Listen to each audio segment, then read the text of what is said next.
बिस्मिल्लाहिर्रहमानिर्रहीम। अल्लाहुम्मा सल्लि अला मुहम्मदिन व आलि मुहम्मद। औज़ु बिल्लाहि मिनश शैतानिर रजीम। बिस्मिल्लाहिर रहमानिर रहीम। अल्हम्दुलिल्लाह वस्सलातु वस्सलामु अला अहलिहा। अम्मा बाद फ़क़द क़ालल्लाहुल हकीम फ़ी किताबिहिल मुबीन। बिस्मिल्लाहिर रहमानिर रहीम। फ़स्अलू अहल ज़िक्र इन कुन्तुम ला तअलमून। अज़ीज़ान, मेरी बड़े अरसे से ख्वाहिश थी कि फ़िक़ही मसाइल पर बाकायदा एक सिलसिला शुरू हो मुबाहिसे का, और इस उन्वान के तहत तौज़ील मसाइल की तरतीब को लेते हुए अपने अंदाज से कि जो आम फहिम भी हो और आसानी के साथ आज के नौजवानों की समझ में भी आ सके, एक तौज़ील मसाइल का जो है वो मुताला हो कि जिसमें बुनियादी तौर पर रोज़मर्रा के और फ़िक़ही मसाइल जो है इस पर डिस्कस हो, और जो हमारे उलमा ने तौज़ील मसाइल के अंदर लिखें। ये सिलसिला रमज़ान मुबारक के महीने में इसका आगाज़ हो रहा है, और रमज़ान की हद तक ये हम लेक्चर रोज़ाना करेंगे, और यूँ समझ लीजिए कि 20 मिनट का मेरा अंदाज़ा है कि हम रोज़ाना का दौरानिया रखेंगे। और रमज़ान के बाद फिर ये हफ़्ते में 2 दिन होगा लेक्चर, और उसका दौरानिया इंशाअल्लाह फिर आधे घंटे का होगा। हफ्ते और इतवार के दिन दर्स हुआ करेगा इंशाअल्लाह, ताकि वो मोमिनीन जो ऑनलाइन इसको सुनना चाहते हैं वो उस हवाले से पहले से अपना जहन बना के रखें। हम तक़लीद के मसाइल से आगाज़ करेंगे। अज़ान गिरामी, जो पहला मसला हमारे तकरीबन तमाम ही मराजीन कराम ने अपने तौज़ील मसाइल में लिखा है। अच्छा, हमारे पास जो बेस होगा वो आयतुल्लाह सिस्तानी की तौज़ी होगी, तो बेसिकली इसको हम बेस बनाकर जो है सारे मसाइल का को डिस्कस करेंगे। बहुत कम ऐसा होगा कि मैं जो है वो बाकी मराजीन के मसाइल को इसके अंदर डिस्कस करूँ, लेकिन बहरहाल जहाँ बहुत ज़रूरी होगा वहाँ ज़रूर इस पर हम इशारा कर दिया करेंगे। सिस्तानी साहब फरमाते हैं, हर मुसलमान के लिए उसूल दीन को ज़रूर बसीरत जानना ज़रूरी है। उसूल दीन में तक़लीद नहीं की जा सकती, यानी ये नहीं हो सकता कि कोई शख्स उसूल दीन में किसी साहिब इल्म की बात सिर्फ़ इस वजह से माने कि वो कह रहा है। लेकिन अगर कोई शख्स इस्लाम के सही अक़ायद पर यकीन रखता हो और इसका इजहार करता हो, अगरचे ये इजहार अज़रूए बसीरत न भी हो, तब भी वो मुसलमान और मोमिन माना जाएगा और उस पर दीन और इस्लाम के तमाम अहकाम जारी होंगे। बहुत ही सादा, क्लियर, आसान बात है। हमारा मौजू इस वक्त उसूल दीन नहीं है, लेकिन फ़िक़्ह, अहकाम फ़िक़्ह, इज्तिहाद, एहतियात, तक़लीद, इन बातों को समझने के लिए कुछ बुनियादों को समझना ज़रूरी है। सर, बात यह है कि हम क्यों फ़िक़्ह पढ़ें, मैं क्यों वज़ू करूँ, मैं क्यों नमाज पढ़ूँ, मुसल्ला बिछाऊँ, मैं क्यों रोज़ा रखूँ, मैं क्यों हज करूँ, क्यों मैं उम्रा करूँ, क्यों मैं ज़कात व खुम्स दूँ, क्यों सारे काम क्यों करूँ मैं? इसलिए कि मैं बुनियादी तौर पर इस बात को तस्लीम करता हूँ, मानता हूँ, दलाइल के साथ मानता हूँ, पुख्ता दलाइल के साथ मानता हूँ कि मैं खामखा इस दुनिया में नहीं आया। मेरी अपनी ज़ात का कोई कमाल नहीं है इस दुनिया में आने में। एक है वो ज़ात कि जिसने मुझे वजूद बख्शा है, वो ज़ात कामिल है, वो ज़ात हकीम है, वो ज़ात साहिब इल्म है, वो साहिब कुदरत है। उसका कोई काम हिकमत से खाली नहीं है। तो जब उसने मुझे बनाया, अक्ल की नेमत से माला माल किया, तो जाहिर सी बात है मेरी खिलकत का कोई ना कोई मकसद भी रखा था। और चूंकि वह हकीम था, लिहाजा उस हिकमत के तहत आजमाइश की आजमाइश भी बाकी रहे, जिम्मेदारी भी पूरी हो, इख्तियार भी मेरा बाकी रहे। उस परवरदिगार आलम ने एक निज़ाम बनाया, और वो निज़ाम ये बनाया कि उसने हिदायत के लिए अंबिया कराम के सिलसिले को जारी किया। और इतना हसास है परवरदिगार इस मामले में कि कायनात में जिस पहले इंसान को मादी वजूद के साथ भेजा, उसे भी हादी बनाकर भेजा, जनाब आदम, ताकि कायनात के एक इंसान भी ये न कह सके कि मैं था और कोई हादी नहीं था। सिलसिला चला, और वो सिलसिला नबूवत पैगम्बर गिरामी इस्लाम हज़रत मोहम्मद मुस्तफ़ा सल्लल्लाहु अलैहि वसल्लम पर आकर मुकम्मल हुआ। और उसके बाद अल्लाह के रसूल जब इस दुनिया से गए तो इस ऐलान के साथ गए कि अल-यौम अकमलतु लकुम दीनकुम व अतममतु अलैकुम निअमती व रज़ीतु लकुम इस्लाम दीना, दीन मुकम्मल हो गया। लेकिन फिर ही मेरे अक़ीदे का हिस्सा है, दलाइल हैं कि बात यहाँ पर आकर मुकम्मल नहीं होती। लिकुल्लि कौमिन हाद, ज़रूरी था कि मेरे लिए कोई हादी होता। परवरदिगार आलम ने नबूवत के सिलसिले को मुकम्मल करने के बाद इमामत के सिलसिले का आगाज़ किया और अल्लाह के रसूल फरमा कर गए इन्नी तारिकुन फ़ीकुम सिक़लैन किताबुल्लाह व इतरती अहल बैती व इन तमस्सकतुम बिहिमा लन तज़िल्लू बअदी अबदा या हत्ता यरद अलैया अलल हौज़। मैं तुम्हारे दरमियान दो गिरान कदर चीज़ें छोड़ के जा रहा हूँ, कुरान, अहल बैत। बहरहाल हम इस पर बिलीव करते हैं। ये जो खुदा, रसूल, कुरान, अहल बैत हैं, इन्होंने ज़िंदगी गुजारने के लिए एक मुकम्मल ज़ाब्ता हयात मुझे और आपको दिया है। अब वो अक़ीदे की मंजिल है, हम वहाँ पर ज़ाहिर सी बात है हमारा इस वक्त मौजू नहीं है, हमारा मौजू फ़िक़्ह है। लिहाजा फ़िक़्ह वही पढ़े, वही सीखे, वही समझे जिसको इस बात पर बिलीव हो। और फिर निज़ाम अदल है, निज़ाम क़यामत है कि वो आदिल ज़ात है और क़यामत के मैदान में मुझे हाज़िर होना है। मेरी ज़िंदगी बहरहाल एक वक्त आएगा जब इस ज़िंदगी को मुकम्मल होना, मुझे जाना है यहाँ से। उसमें मेरी ज़िंदगी के सवाल पूछे जाएंगे ज़िंदगी के बारे में। मेरी ज़िंदगी मेरा एसेट नहीं है, लायबिलिटी है, एक जिम्मेदारी है, मेरी अकाउंटेबिलिटी होगी। मुझे सवाल पूछा जाएगा ज़िंदगी कैसे गुजारी, कहाँ से कमाया, कहाँ से खर्च किया, क्या नहीं किया, जो किया वो क्यों किया। तो एक मुकम्मल निज़ाम हयात, ज़ाब्ता हयात मुझे दिया गया अहले बैत अतहार की तरफ से, कुरान की तरफ से, पैगम्बर अकरम की तरफ से। अब आज के दौर में कि जब मैं पैगम्बर अकरम से तकरीबन समझ लीजिए कि 1450 साल दूर हूँ, वो दिन जब पैगम्बर इस दुनिया से रुखसत हुई। सिलसिला इमामत को देखा जाए जो तकरीबन 250 साल चला, हिजरत के पहले दिन से लेकर 250, 255, 260 हिजरी तक। आज 1440-41 के अंदर हम खड़े हुए, कह सकते हैं कि साहब हम 1150 साल दूर हैं ज़माने गैबत से, ज़माने के इमाम की गैबत सुग़रा से।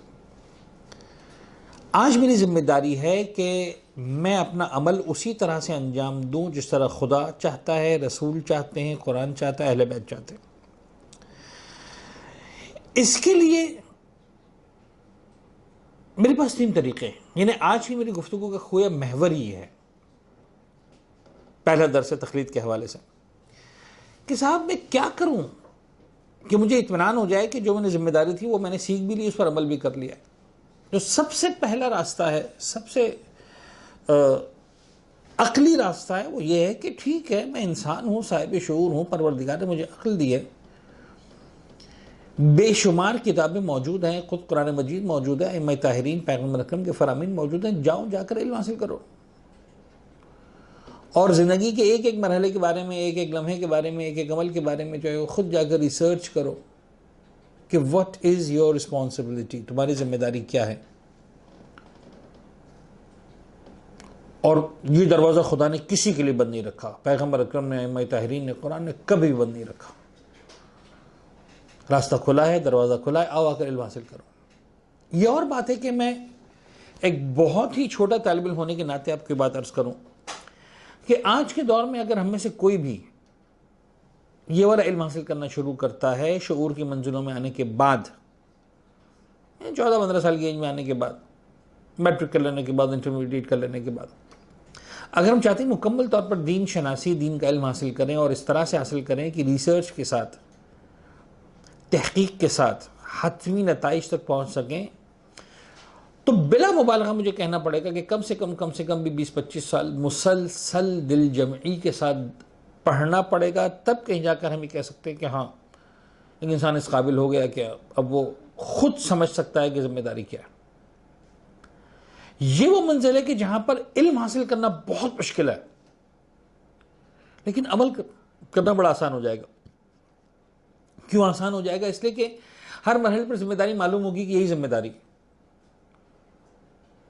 अब मैं छोटी छोटी एग्जाम्पल्स देकर बात करूं। मसलन रमज़ान का चांद, मेरा इज्तिहाद मुझे बता देगा चांद साबित है कि नहीं है, ख़त्म हो गई बात। फला फला मराहिल में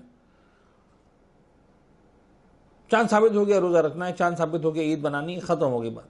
मेरा इज्तिहाद, मेरी रिसर्च, मेरी तहकीक मेरी मदद करेगी, मुझे वो कवायद, कवानीन, उसूल बना कर देगी जिन उसूलों की बुनियाद पर मैं दुनियावी जो अवेलेबल चीज़ें हैं, जो माहिरीन फ़लकियात हैं, किस हद तक उनसे इस्तेफ़ादा करना है, जो ह्यूमन मेड इक्विपमेंट्स हैं, किस हद तक उनसे इस्तेफ़ादा करना है, दुनिया में कहाँ चांद नज़र आ रहा है, साइंस क्या कह रही है, मुझे सब पता चलेगा। मुझे पता होगा, मेरा दीन मेरी रहनुमाई करेगा कि मुझे साइंस पर किस हद तक भरोसा करना है, मानना है, क्या मानना है, क्या नहीं मानना, वगैरह वगैरह। और ultimately I will be able to decide what I have to do. तो इल्म हासिल करना मुश्किल होगा इस मरहले में, इज्तिहाद में, लेकिन देन मंजिल अमल में बड़ा क्लियरली इंसान अमल कर रहा होगा, वो बिल्कुल इधर उधर नहीं जा रहा होगा, उसको पता होगा उसका अमल क्या।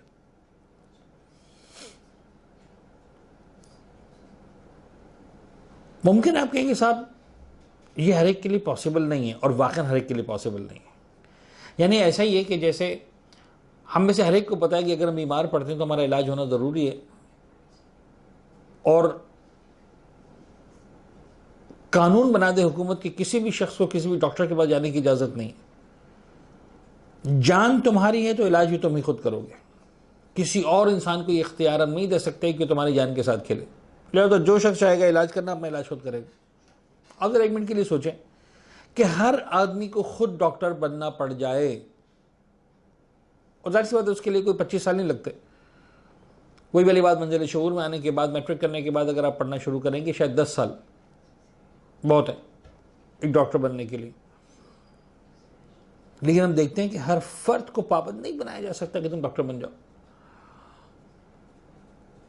इसी तरह हर फर्द को पाबंद नहीं बनाया जा सकता कि तुम वो आलिम दीन बनो, इतने बड़े रिसर्च स्कॉलर बनो, 20 साल 25 साल पढ़ो। आसान नहीं है, निज़ाम कायनात बख्तल होकर रह जाएगा।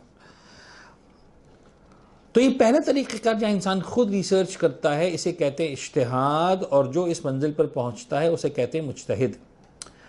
तो दीन के मसाइल पर अमल करने के लिए उसूल दीन के बाद पहला रास्ता ये है कि इज्तिहाद करो, खुद कोशिश करो, खुद हासिल करो। अगर आप कहते हैं कि नहीं मैं नहीं कर सकता, तो भी ठीक, एक दूसरा रास्ता है। वो दूसरा रास्ता ये है कि इस बात को मेक श्योर कर लो कि तुम्हारी जिम्मेदारी पूरी हो गई। इसलिए कि अल्टीमेटली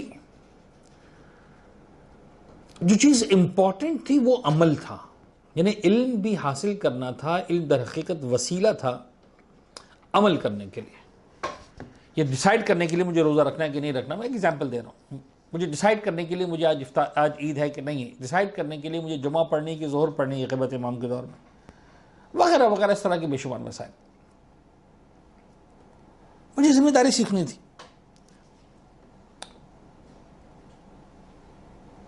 तो अमल इंपॉर्टेंट है। मेक श्योर करो कि तुम्हारा अमल हो गया है।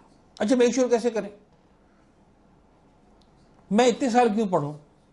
मैं काम करता हूं, मैं जुम्मे के दिन जो है वो जुमा भी पढ़ लिया करूंगा, जोहर भी पढ़ लिया करूंगा। फ़र्क क्या पड़ता है? ज़्यादा से ज़्यादा क्या होगा? जुमा वाजिब होगी, जोहर नहीं होगी, कोई बात नहीं, खुदा मैंने जुमा दे दी, जोहर मेरी।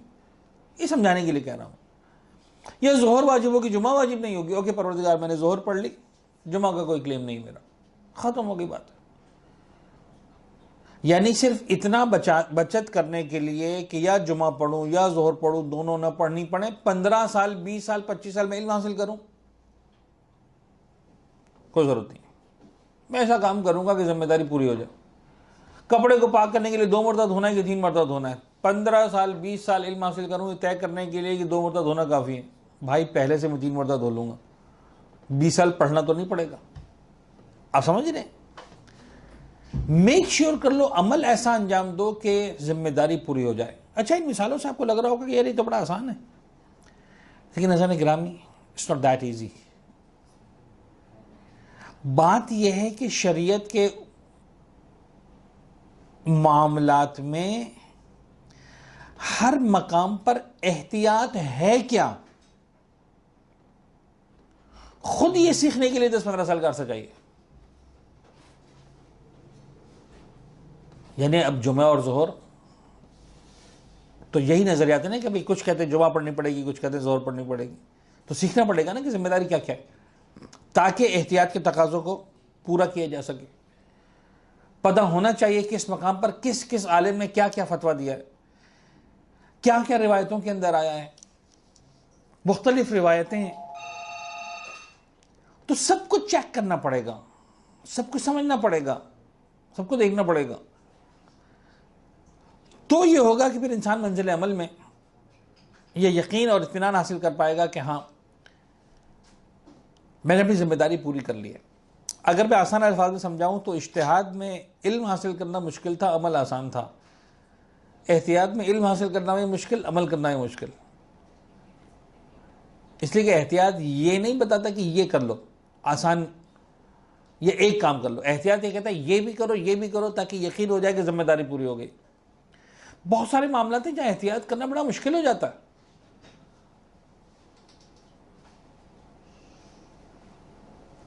और उसकी मिसाल, ईद के दिन रोज़ा रखना है कि नहीं रखना, चांद हुआ कि नहीं हुआ। अब अगर चांद नहीं हुआ तो रोज़ा रखना वाजिब है, चांद हो गया है तो रोज़ा रखना हराम है। यही मसला अगर पहली रमज़ान को पेश आया होता आसान था कि भाई चांद नहीं हुआ तो 30 शाबान है, चांद हो गया तो रमज़ान है। अच्छा, रमज़ान का रोज़ा वाजिब है, शाबान का रोज़ा मुस्तहब है, चलो एहतियात करो रख लेते हैं। रमज़ान हुआ तो रमज़ान बन जाएगा, शाबान हुआ तो शाबान बन जाएगा, क्या फ़र्क पड़ता है, एक रोज़ा एक्स्ट्रा ही होगा ना। लेकिन ईद के वक्त आकर ये मसला इतना आसान नहीं रहेगा। वहां टकराव था मुस्तहब में और वाजिब में। शाबान का रोज़ा मुस्तहब, रमज़ान का वाजिब। पहली शव्वाल हुई है कि नहीं हुई है, टकराव वाजिब और हराम का है। या वो रोज़ा वाजिब है, छोड़ना हराम है, या वो रोज़ा हराम है तो फिर रखना हराम हो जाएगा, न रखना वाजिब हो जाएगा। क्या करें? अब एहतियात करो, ऐसा काम करो कि रोज़ा वाजिब ही ना रहे। मसलन क्या करो इसके लिए? मसलन अपने आप को मुसाफिर बना लो। जब फजर की अजान कही जा रही हो तब तुम पर रोज़ा ही वाजिब ना हो, जो रोज़ा शुरू होने का वक्त होता है। आधी रात को घोड़ा लो, गधा लो, खच्चर लो, गाड़ी लो, निकलो शहर से बाहर, अपने आप पर मुसाफिर का उन्वान लेकर आओ। मुसाफिर पर रोज़ा वाजिब नहीं है, लिहाजा अगर रमज़ान था तब भी रोज़ा वाजिब नहीं है, शव्वाल थी तब भी रोज़ा वाजिब नहीं है, मुसाफिर बन गए। कुछ खा पी लो और उसके बाद दोबारा वतन में आ जाओ। अब चूंकि खा पी लिया था तो रोज़ा रख नहीं सकते थे, और बाद में एक रोज़े की कज़ा करो कि अगर हराम था तो मैं बच गया था उस दिन रोज़ा रखने से, लेकिन अगर वाजिब था तो मेरी कज़ा हो गई। एक छोटी सी एहतियात कहाँ कहाँ तक इंसान को ले जाएगी। एहतियात के अंदर इल्म भी मुश्किल है, अमल भी मुश्किल है। ये दूसरा रास्ता है, रास्ता ओपन है, जिसको करना है इख्तियार करे। लेकिन मैं एक छोटा तालिब इल्म होने के नाते फिर समझाऊं कि अवामुन नास के बस की चीज़ ही नहीं है। यानी इसके लिए इल्म इतना हासिल करना पड़ेगा, इतनी कदीम किताबों को देखना पड़ेगा, इतना वसील हासिल करना पड़ेगा कि हर मरहले में पता चले एहतियात कहाँ है। जिंदगी गुजारना जीरन हो जाएगी फिर भी एहतियात के साथ। अच्छा, अब तीसरा सवाल, या यूं समझ लीजिए कि पहला सवाल कि भाई मेरे लिए इज्तिहाद पॉसिबल नहीं है, मैं 15-20 साल हासिल नहीं कर सकता, मेरे लिए एहतियात पॉसिबल नहीं है। क्या इस बात की इजाजत है कि किसी ऐसे फर्द की बात मान लूं जिसने अपनी सारी जिंदगी इल्म हासिल करने में लगा दी हो और मुझे उस पर भरोसा इत्मीनान हो? आप जरा एक मिनट के लिए गौर कीजिए। अगर इसका जवाब ना हो जाए तो इंसान कितनी बड़ी तकलीफ में फंस जाए। यानी ऐसा ही जैसे कोई सवाल करे कि मैं बीमार पड़ गया हूं, तो क्या किसी ऐसे फर्द पे भरोसा कर लो कि जिसने जिंदगी पर मेडिकल का इल्म हासिल किया और उसकी बात मानकर दवाई खा लो? या नहीं, मुझे इजाजत नहीं है, मुझे खुद ही जाना पड़ेगा इल्म हासिल करने के लिए, खुद ही डॉक्टर बनना पड़ेगा। और कमाल यह है कि दीन ने इस मंजिल पर मना नहीं किया। अगर दीन ने मना कर दिया होता तब हम सब कैद में थे। दीन ने इजाज़त दी, किसी काबिल एतमाद फ़र्द की बात मान लो।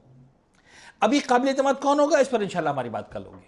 हर काबिल एतमाद यह नहीं चलेगा, यानी अब्बा अम्मा बड़े भाई शौहर, ये काबिल एतमाद नहीं चलेगा। यहां पर कौन सा काबिल एतमाद चलेगा, उसके बाद इंशाल्लाह हम कल करेंगे। आज हमारे 20 मिनट मुकम्मल हुए और इसी हवाले से बात को आगे बढ़ाएंगे, इस दुआ के साथ कि परवरदिगार आलम हम सबको दीन को समझने की और उस पर अमल पैरा होने की तौफीक इनायत फरमाए। पालने वाले मौला को ज़ुहूर इनायत फरमा, हमें उनके अवान व अंसार में शामिल फरमा। वस्सलामु अलैकुम व रहमतुल्लाहि व बरकातुहू।